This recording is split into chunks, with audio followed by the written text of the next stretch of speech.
اس سے پہلے کہ میں سورہ قریش کی تلاوت کروں، سورہ قریش کی بھی احادیث مبارکہ میں بڑی فضیلتیں آئی ہیں، بالخصوص جن کو دشمنوں سے ڈر لگتا ہو، دشمنوں سے خوف آتا ہو، اس سورہ قریش کو ایک بار پڑھ کے اپنے اوپر دم کیجئے، انشاءاللہ دشمنوں سے حفاظت ہوگی۔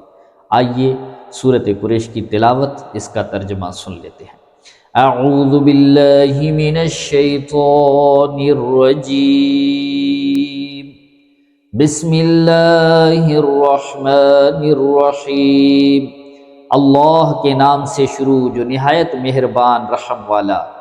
لِإِيلَافِ قریش، اس لیے کہ قریش کو میل دلایا، ایلافہم رحلۃ الشتاء والصیف، ان کے جاڑے اور گرمی دونوں کے کوچ میں میل دلایا یعنی رغبت دلائی۔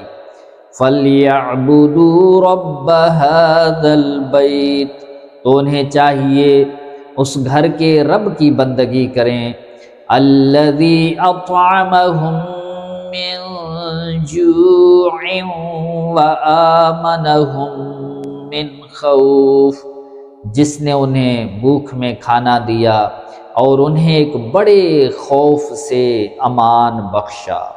سورۃ قریش بقول صحیح مکیہ ہے، اس میں 1 رکوع 4 آیتیں 17 کلمے 73 حروف ہیں، یعنی اللہ پاک کی نعمتیں بے شمار ہیں۔ ان میں سے ایک نعمت ظاہرہ یہ ہے کہ اس نے قریش کو ہر سال میں 2 سفروں کی رغبت دلائی، ان کی محبت ان میں ڈالی۔ جاڑے کے موسم میں یمن کا سفر اور گرمی کے موسم میں شام کا سفر کیا کرتے تھے۔ قریش تجارت کے لیے ان موسموں میں سفر کرتے اور ہر جگہ کے لوگ انہیں اہل حرم کہتے تھے اور ان کی عزت و حرمت کرتے تھے۔ یہ امن و امان کے ساتھ تجارتیں کرتے اور فائدے اٹھاتے اور مکہ مکرمہ میں اقامت کرنے کے لیے سرمایہ بہم پہنچاتے، جہاں نہ کھیتی ہے نہ اسباب معاش۔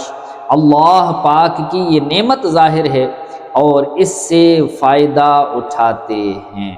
پیارے اور محترم اسلامی بھائی، اس کے علاوہ سورہ قریش اس کی یہ بھی ہے کہ جس کے داڑھ میں درد ہو، دانتوں میں شدید درد ہے، تکلیف ہے، اسی سورہ قریش کو 21 مرتبہ 21 بار، اس کو 21 بار پڑھ کر نمک کے اوپر دم کیجئے اور چٹکی بھر نمک اٹھا کر جس داڑ میں درد ہے وہاں رکھ لیجئے۔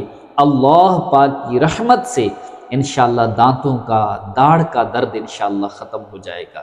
لیکن اس میں جو بلڈ پریشر کے مریض ہیں وہ اپنے ڈاکٹر سے رجوع کر کے اس کے بعد استعمال کریں۔ اللہ پاک فکر آخرت نصیب فرمائے۔ قرآن پاک کو پڑھ کر، اس کا ترجمہ پڑھ کر، تفسیر پڑھ کر اس کو سمجھنے کی سعادت نصیب فرمائے۔